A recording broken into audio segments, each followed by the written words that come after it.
The world's first self-described ultra-luxury hotel built on an artificial island shaped like a sail and priced at rates that made international headlines.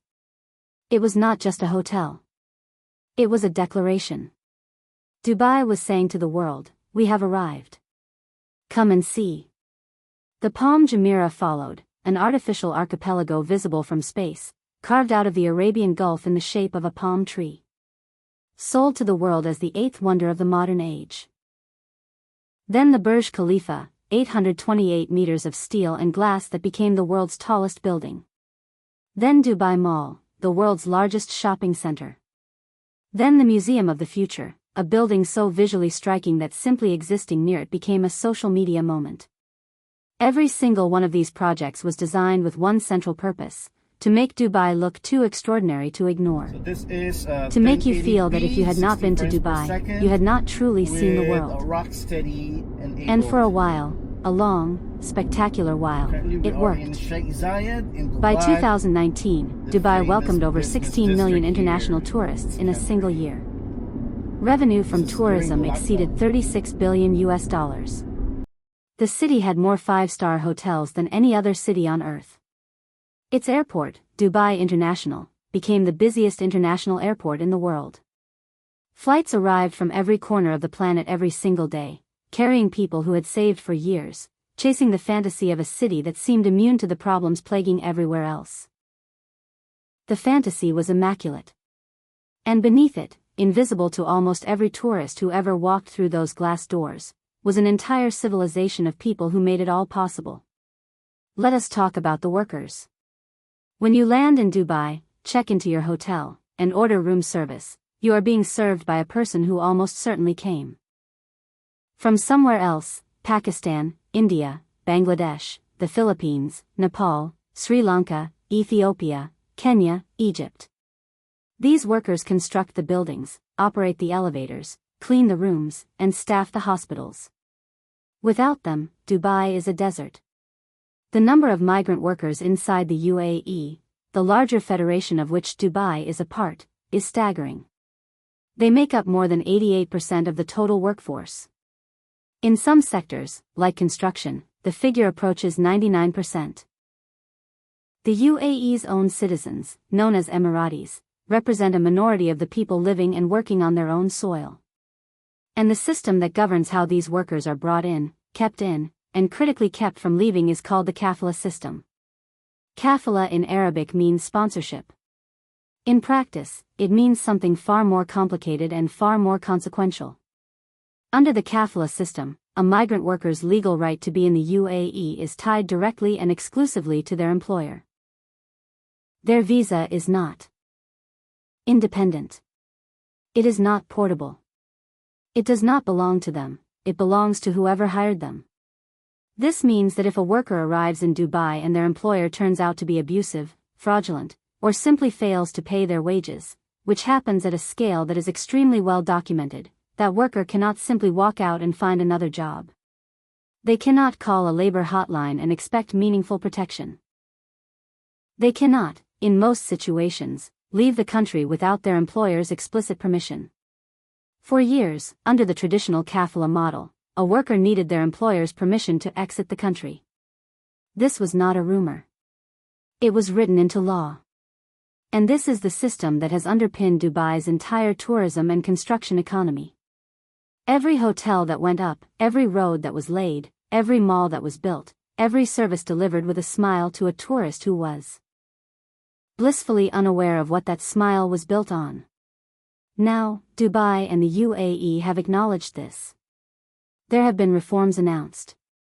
In 2021, the UAE introduced changes described as allowing workers to change jobs without employer permission, along with modifications to exit permit requirements.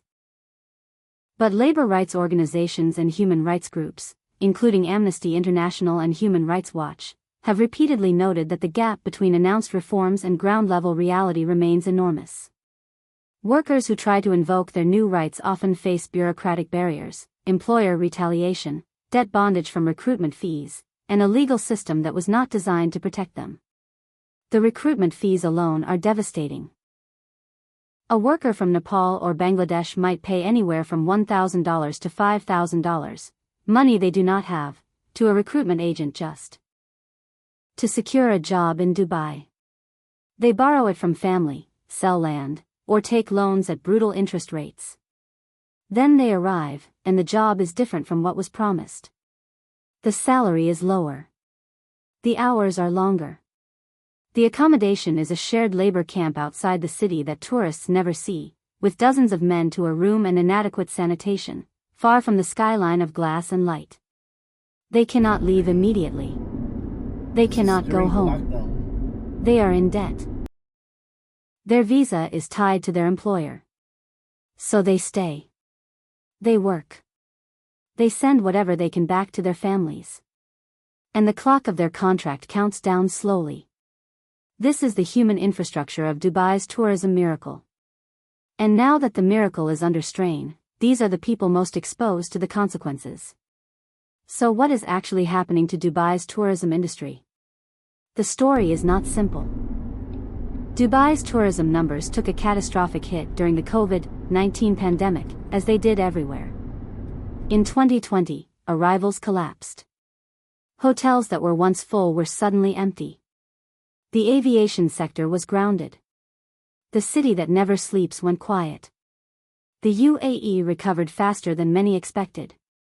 By 2022 and 2023, Dubai positioned itself as a post-pandemic success story, promoting rapid reopening and Expo 2020. On paper, the numbers looked strong. But the composition of tourists had changed. High-spending luxury visitors became a smaller share. Instead, Dubai increasingly attracted short-stay, mid-budget travelers, people who came for the Burj Khalifa photo, stayed briefly, and left. At the same time, competition intensified. Saudi Arabia launched Vision 2030 with massive investment in tourism. NOM became a global talking point. Alila began attracting high-end travelers with its historical depth and eco-luxury positioning. Riyadh emerged as a cultural hub. For the first time, Dubai faced serious regional competition offering spectacle, luxury, and, in some cases, deeper cultural authenticity. Because there is one thing money cannot easily create: history. Dubai built its identity on spectacle. But spectacle loses power once it becomes familiar. Millions have already seen the Burj Khalifa. Already posted the photos. The algorithm moves on. Dubai is not collapsing. Its economy remains diversified, its leadership strategic, and its infrastructure world-class. But its tourism model, built on being the ultimate luxury destination, is under real pressure. Costs are high. Competition is rising. Climate challenges are growing. And human rights scrutiny is increasing. The kafala system has drawn criticism from the United Nations, the International Labour Organization, and global human rights groups. Media investigations have amplified stories of wage theft, passport confiscation, and contract deception. For a city built on a luxury brand, this kind of coverage matters. It influences tourists, businesses, and global perception. Real recovery would require deep structural changes. Reducing costs, improving authenticity, reforming labor systems, and differentiating from competitors. None of these are easy. None can be solved with marketing alone. And while these structural challenges unfold, there is a generation of workers in Dubai, who arrived during the boom, stayed through the pandemic, and are now facing uncertainty. They don't read economic reports. They feel reality directly. Fewer shifts. Lower income. Uncertain contracts. For many, leaving is not simple. Debt remains. Families depend on remittances. Exit processes are controlled. So they stay, not always by choice, but because they have no viable alternative. This is the hidden side of Dubai's story. The skyline still shines. The buildings still stand. The image remains powerful. But beneath it, something is changing. Dubai's story is not over. Cities have reinvented themselves before. But reinvention requires honesty. It requires structural reform. It requires recognizing the people behind the growth. The mirage is still beautiful from a distance. The question is, what happens when you get close enough to see clearly?